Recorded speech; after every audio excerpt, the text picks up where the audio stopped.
It's a Monday, the 10th day of February 2025. Welcome to the Uganda Catholic Television. I am Sunday Gloria Abort with Uctv News. Now, a planned demonstration by supporters of the Patriotic League of Uganda (PLU) has been cut short after their leader, General Muhoozi Kainerugaba, failed to show up for the march. The supporters who began their walk from Naguru PLU offices under tight security proceeded to Katikati Hotel in Ugogo instead of their intended destination, Parliament, where they had planned to deliver a petition to the Speaker, Anita Among. The peaceful demonstration aimed to condemn certain members of Parliament accused of consistently attacking General Muhoozi during parliamentary debates. Speaking at Katikati Hotel, PLU Secretary General and Kasambia MP David Kabanda commended security agencies for their cooperation and assured supporters that a future demonstration this time by General Muhoozi himself was in the plan.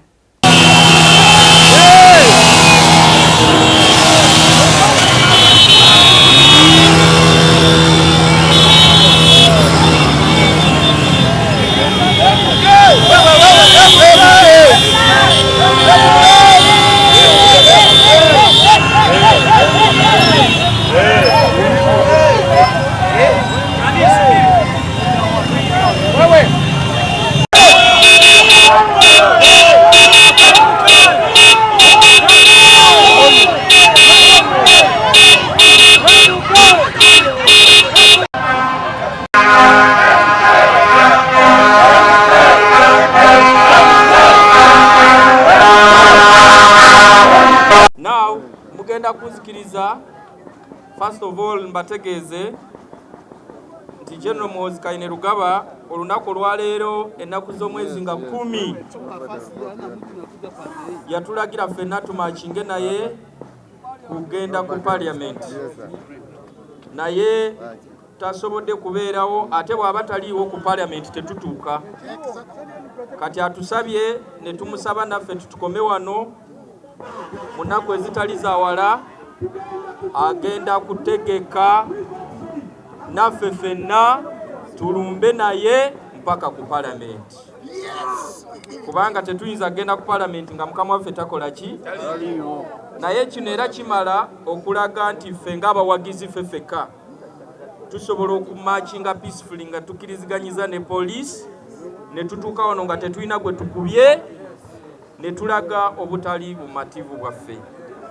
So ngenda kusoma statement eno, but before that njala kwebaza abajja mu press conference.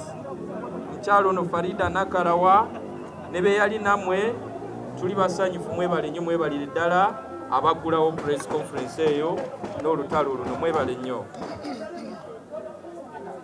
Now you allow me sound.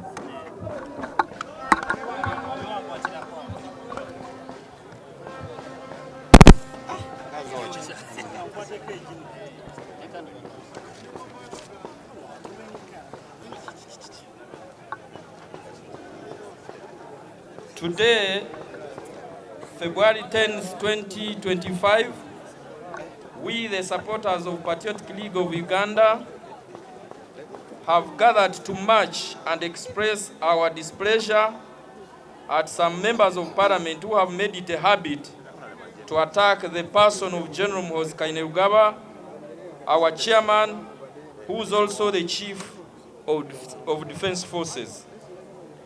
You'll all remember that on January 24th, 2025, our members addressed, or supporters addressed, a press conference at the PLU Secretariat, where our chairman had guided us to hold a peaceful and orderly demonstration against the manner in which some members of Parliament were conducting official business of Parliament to the extent of being summoned by the Committee of Defense and Internal Affairs, demanding the physical presence of our chairman, who is also the CDF, yet his office had been ably represented by his deputy, Lieutenant Sam Okiding.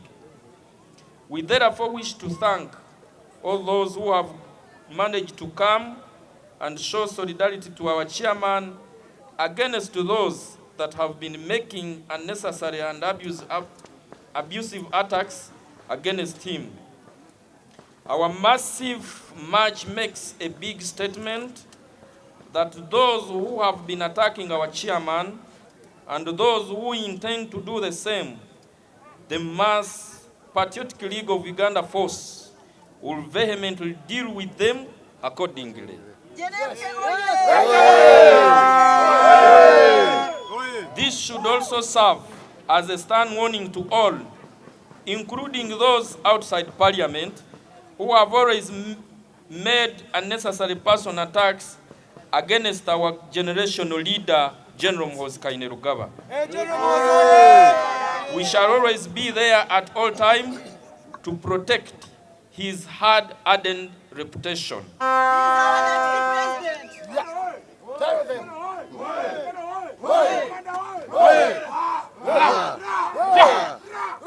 Thank you. Our chairman, who is also the Chief of Defense Forces, General Muhoozi Kainerugaba, has sacrificed a lot for this nation, and it is also important to note that he has kept a clean record without being cited in any kinds of scandals, which most of those attacking him cannot afford. He therefore deserves our maximum respect as Ugandans and support, since the majority have already anointed him to be the next president of Uganda.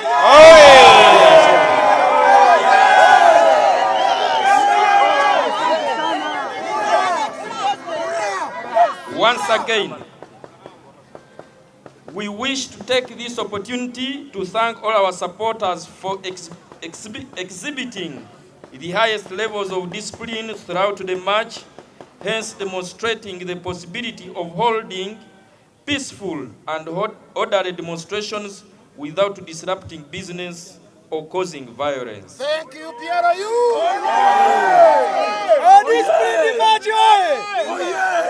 Lastly, we wish to thank the security agencies, especially the Uganda Police Force, for cooperating with us throughout the organization of this peaceful demonstration, and also for providing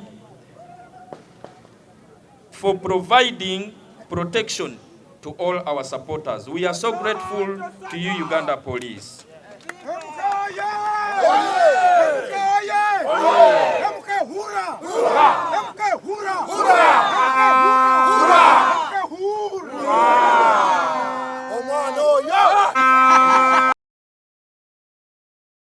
The Electoral Commission Chairperson, Justice Simon Abiyarakama, has announced an extension of the voter registration and update exercise until February 16, 2025. The exercise, which began on January 20th, 2025, was initially scheduled to end today, 10th of February 2025, but has been extended due to numerous concerns from stakeholders.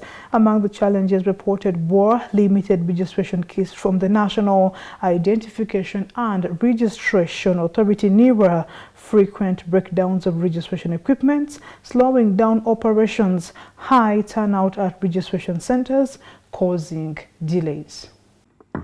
The Commission wishes to note, as we have already informed the country, that a limited number of kits were deployed in the update exercise for registration of voters on a rotational basis in order to reach every would-be voter.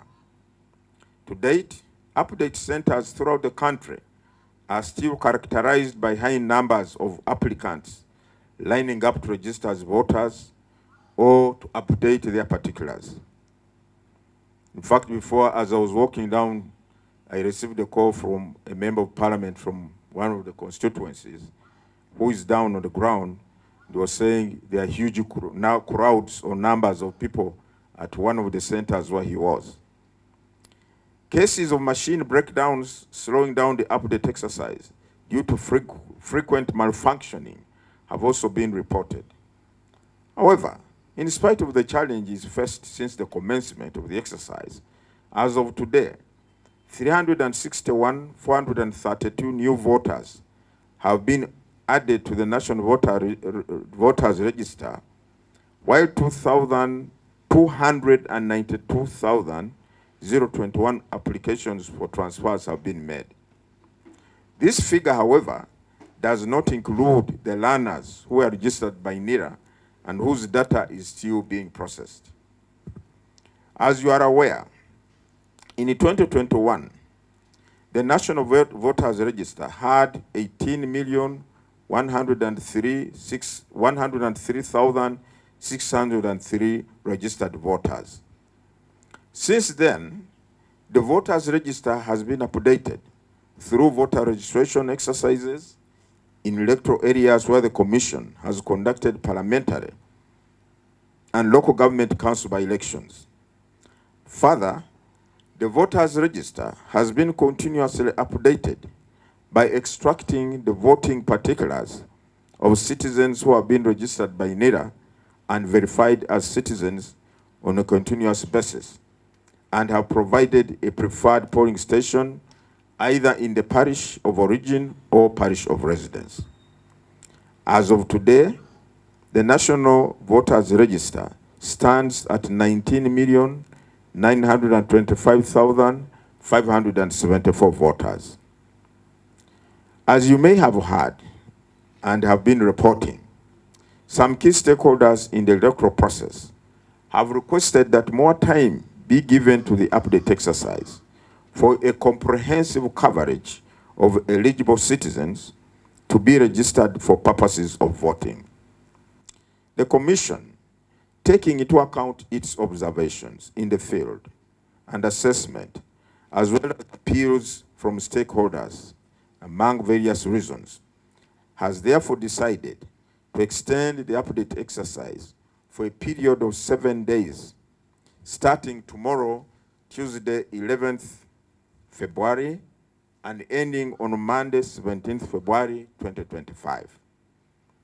After which, there will be no further extension.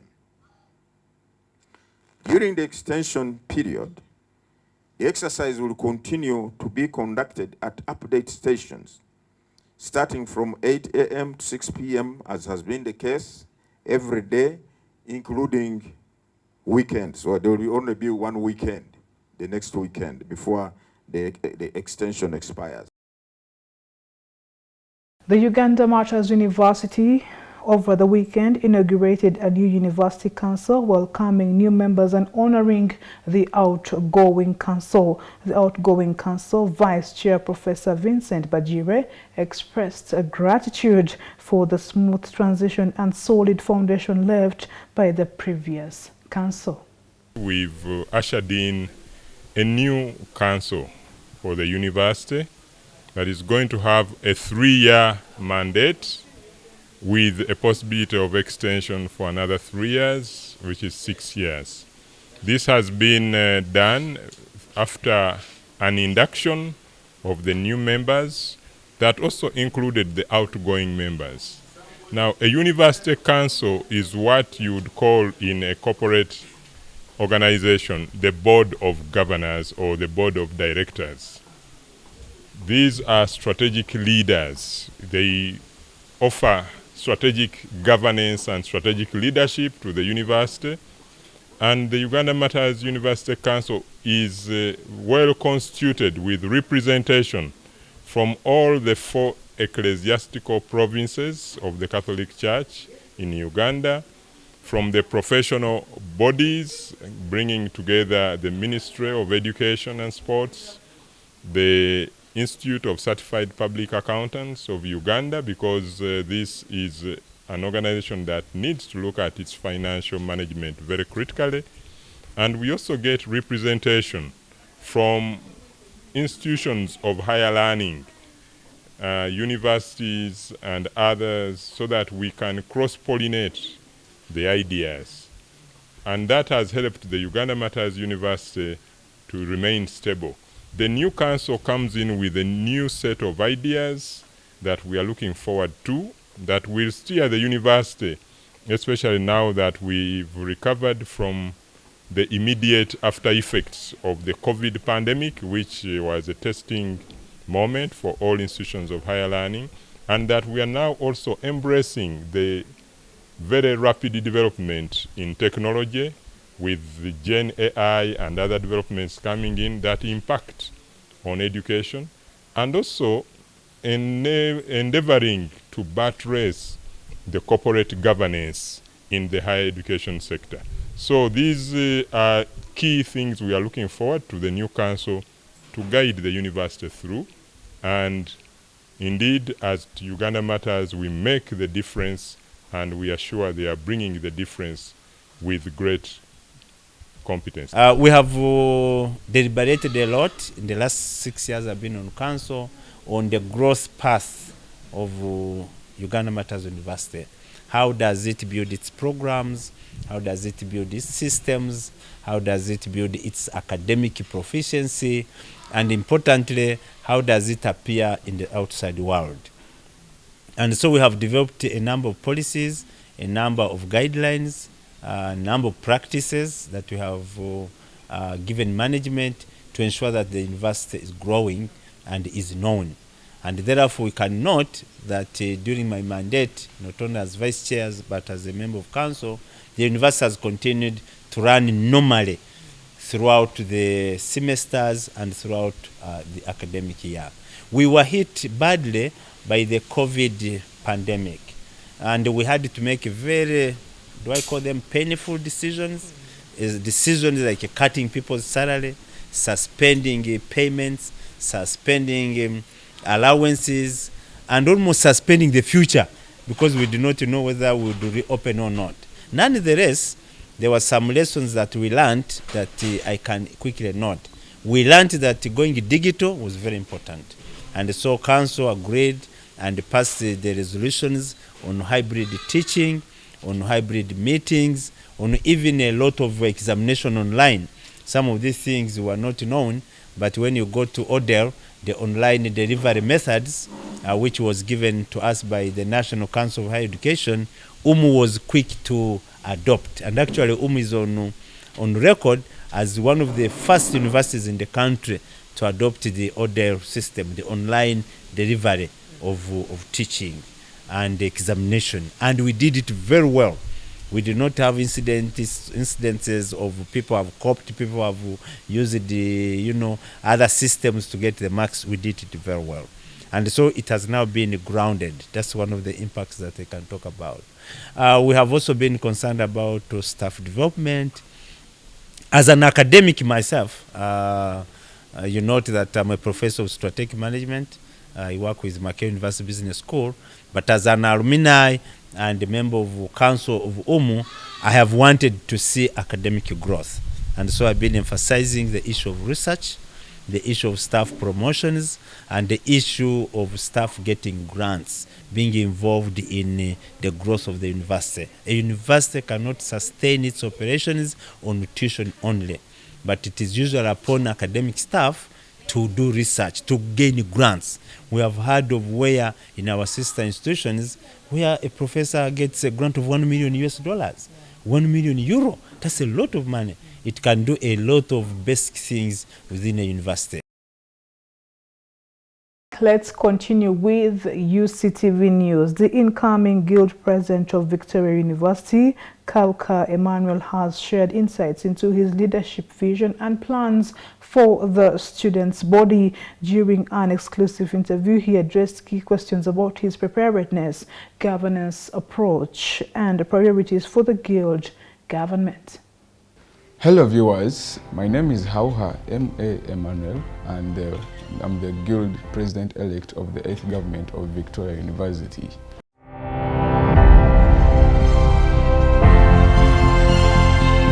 I have been, first of all, given an opportunity at Victoria University to serve as one of the student leaders in one association, that is Victoria University Pharmacy Students Association. And in the 7th government, I was given an opportunity to serve as the electoral commission of the electoral committee. So I was given that chance to watch and understand how the electoral process happens. Yet on the other side, as a leader of pharmacy students, I was in position to understand, experience and learn how the university management and students engage.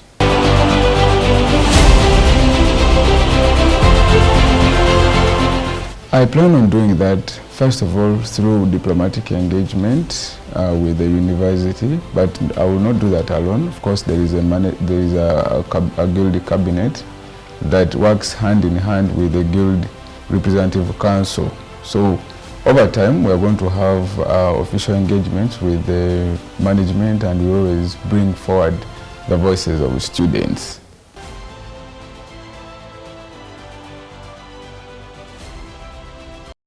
I would work with other representatives. First of all, as a guild president, I cannot do everything on my own. I believe that working with them, first it will also empower them to do some tasks, and it will give them experience. So I would love really to delegate some of the duties to the students and leaders that are already in the cabinet, so that they learn and they get exposed.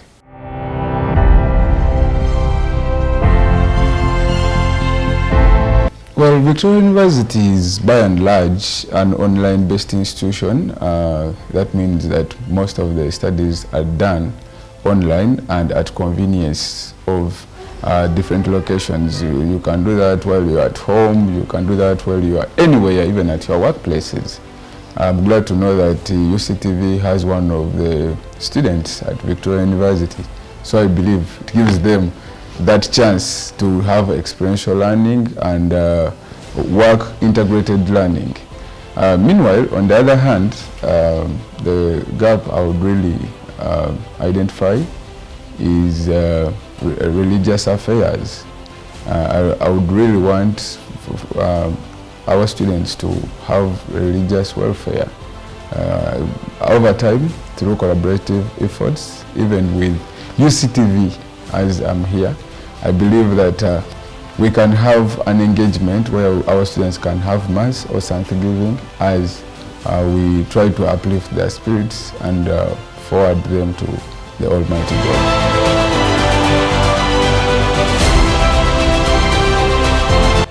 My top priorities are three, and that is one, welfare. The second one is empowering students with information and advocacy needs. And the last one is training. The Article 9 of the 2022 Student Charter clearly speaks about the welfare of students and goes down to clearly give us reasons as to why the welfare of students has to be uplifted. And that is where I'm also basing together with my cabinet. The other thing, you have already asked about it, which is empowering students with information. And I believe we have a strategy where we are going to empower our students with information from different stakeholders, different organizations, using different strategies so that they get the information they deserve. And the last one, which I talked about, the training, basically, primarily we are at Victoria University because of academics. And still, Article 2 of the Student Charter, that is 2022, gives us reasons as to why we have to be at Victoria University. We have to have life-impacting education. And there we are going to put focus there a lot in terms of students getting what they deserve and resources and all that. I know that Victoria University provides all this, but we shall just ensure that it's maintained and improved and everything is put in place for the students to benefit.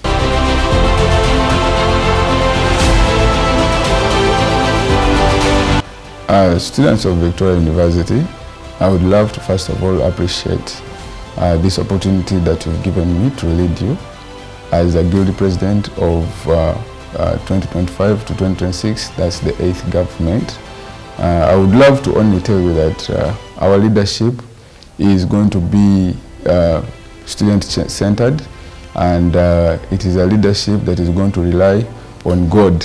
So we are going to always consult our God in everything that we do, so that we bring out what you really need and deserve.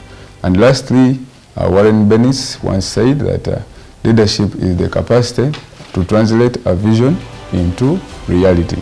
And here we are going to come together to put together ideas, missions, and visions into reality. The Forum for Democratic Change Party flag bearer in the Kawempe North by-election, Sadat Muchibi, popularly known as Khalifa Aganaga, has vowed to address poor drainage and infrastructure in the constituency if elected. Speaking to journalists at the FDC party quarters in Najjanankumbi, Muchibi emphasized his commitment to tackling the pressing issues affecting residents and ensuring better service delivery in Kawempe North. In the parishes of Bwaise, Kazo Angola, the Rubiji Channel, Nakamiro to Chimumbasa, they face a challenge of poor drainage. We want to address this problem. When I'm interested in the position of Member of Parliament, I'll work with the appropriate institution, that is the KCC, we address this challenge. Because poor drainage comes with, on my salary, I'll provide an ambulance.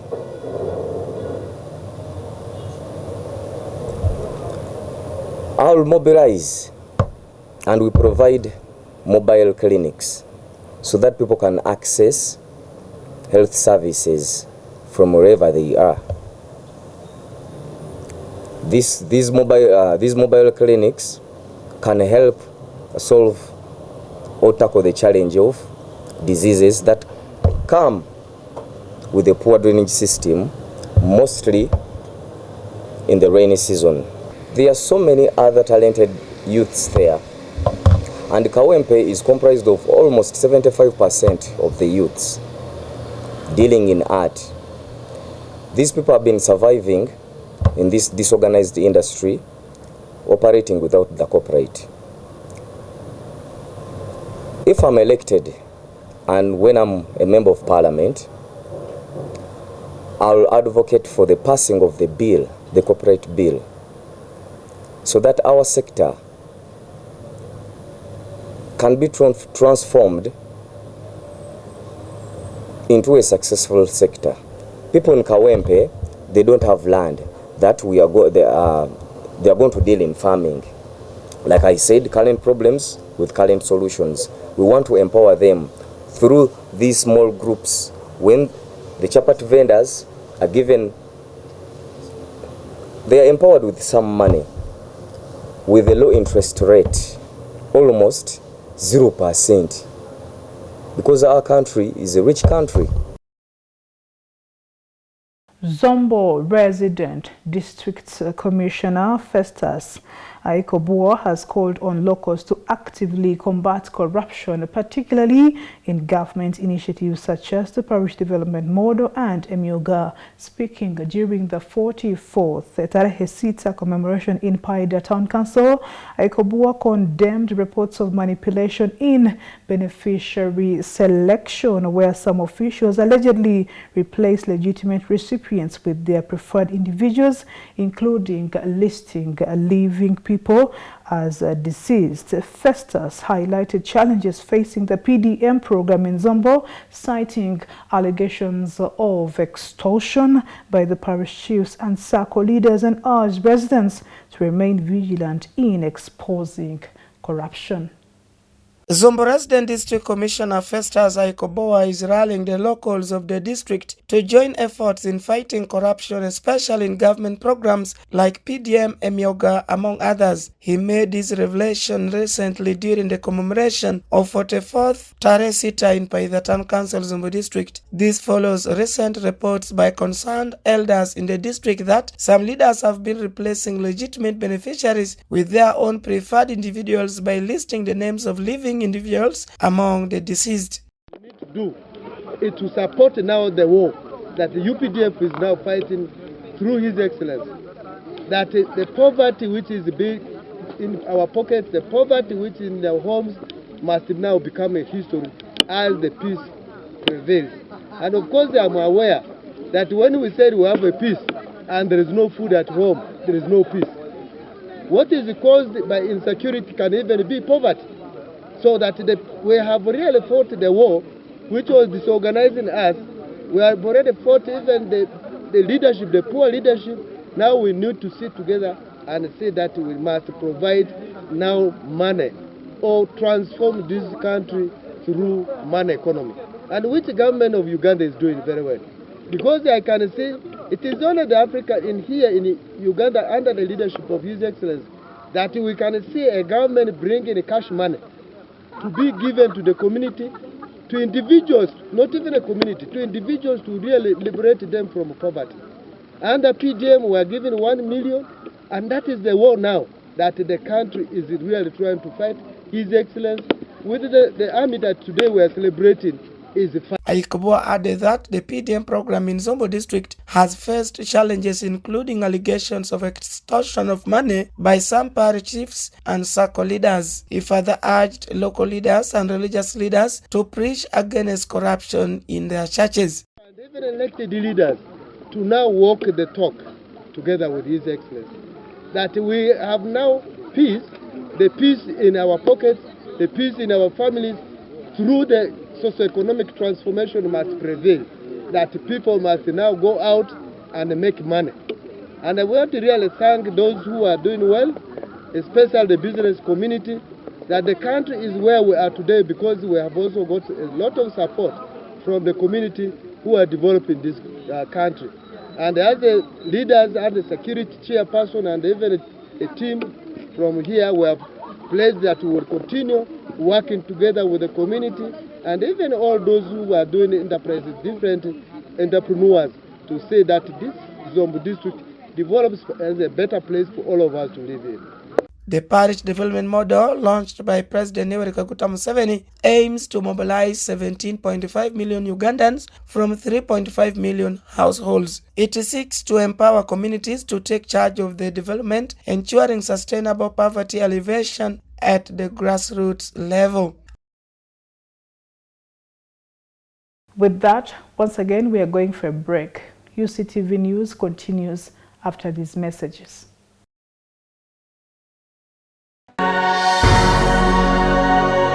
UCTV, good news for all.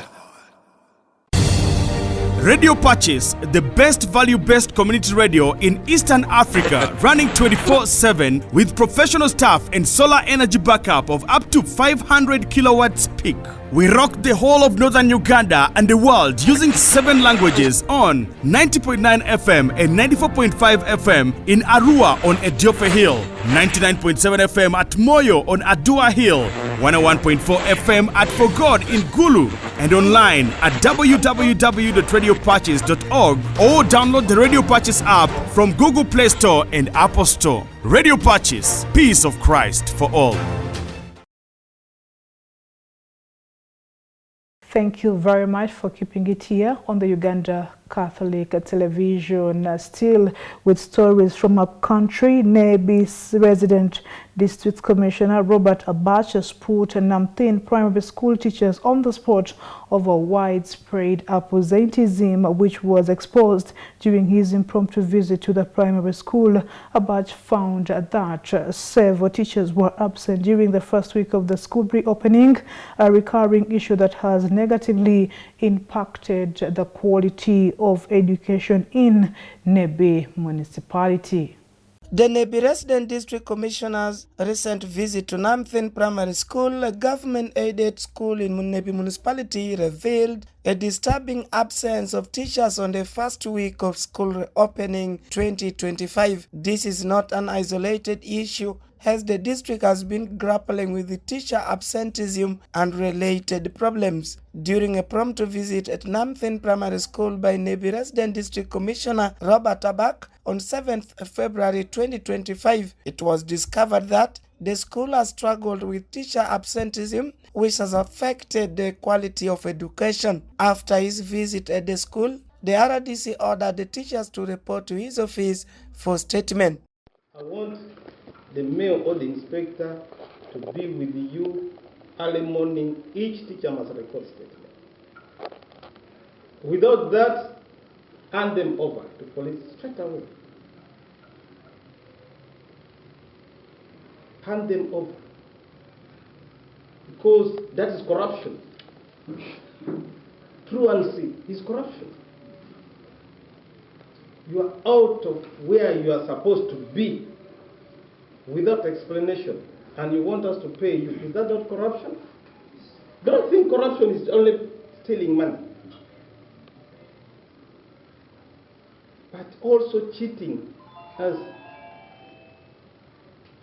in terms of time expected of you to be teaching and you are not teaching. That's corruption. Because at the end of the month, this person is going for money. Job not done. So please let us be serious. In your discussion, discuss some of these teachers. You are a head teacher. Why must a teacher really fail to teach and you take no action? Must we still consider you a head teacher? Why must a teacher fail to teach and we still consider you a head teacher? Like municipal education officer. If the head teachers are not performing and you're not taking action, why must I consider you a mayor? Why? You are an inspector. Things are bad and you are here. These big people here have read. Innocent Opentha, municipal education officer in the municipality, said many teachers in the municipality have taken multiple loans, which has led to financial difficulties, and in some cases the teachers abscond their duties. It's a little bit disappointing. I think we shall get it from him. And my thinking is that we need to formalize our meeting. As we take up a new year, we are supposed to meet and discuss so that we can charge way forward in the year that we are taking off. Efforts to get comments from the head teacher Namten Primary School was futile.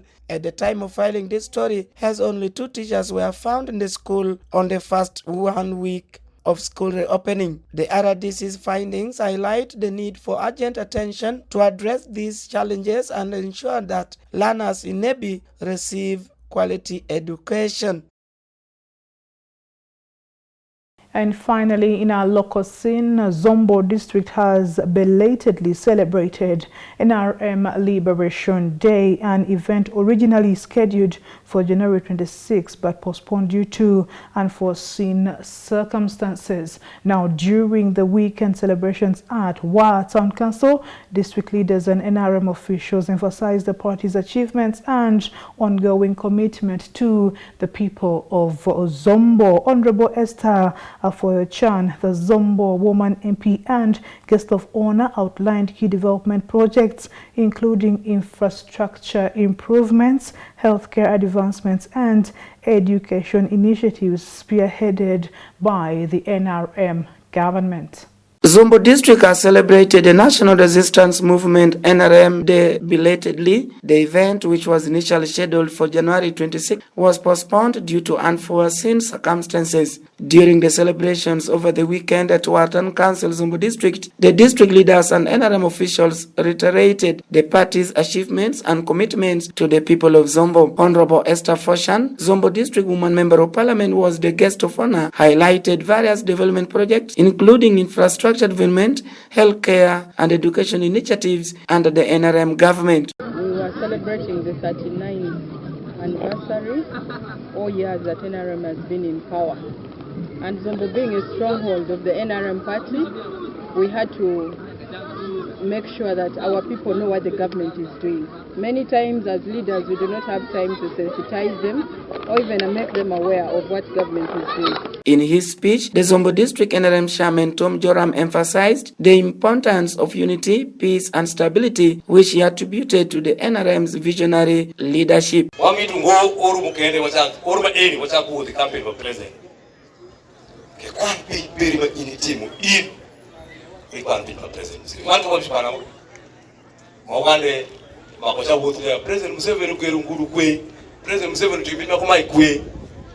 Meanwhile, Honorable Christine Grace Freedom, Senior Presidential Advisor, urged NRM leaders in Zombo District to be united and focused on issues that can cause development in the district.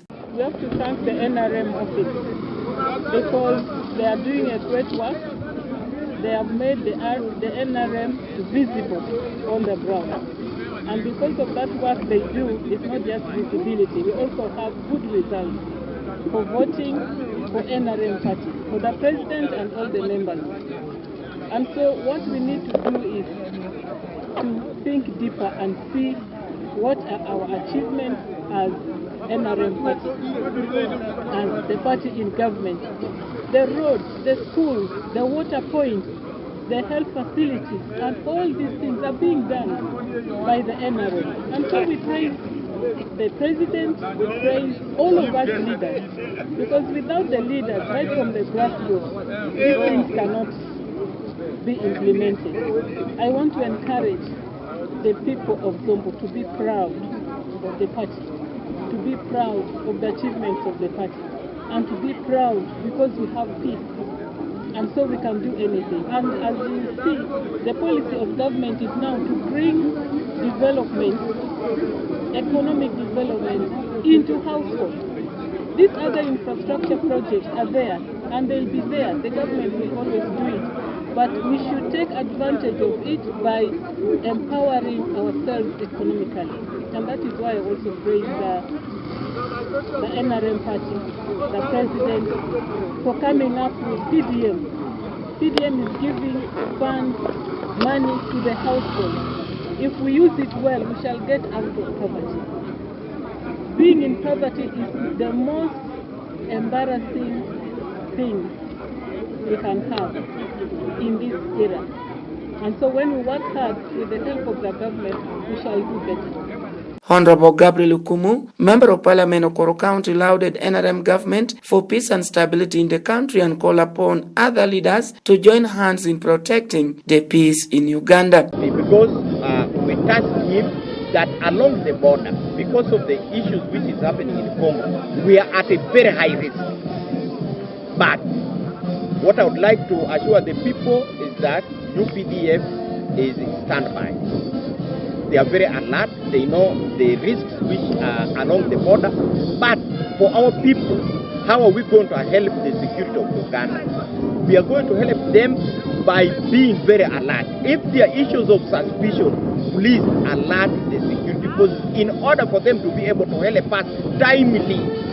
The celebrations also featured cultural performances, speeches, and awards to recognize outstanding NRM supporters and community leaders. The belated celebrations were attended by district officials, NRM leaders, and community members who all came together to commemorate the NRM's contribution to Uganda's development. Let's take a look at what is making history today.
Uctv, good news for all. And on this very 10th day of February 2025, that's all time we had for you from the Uganda Catholic Television. We do appreciate you from the Uctv News Desk. I am Sunday Gloria Aboch. A very good evening and Good night.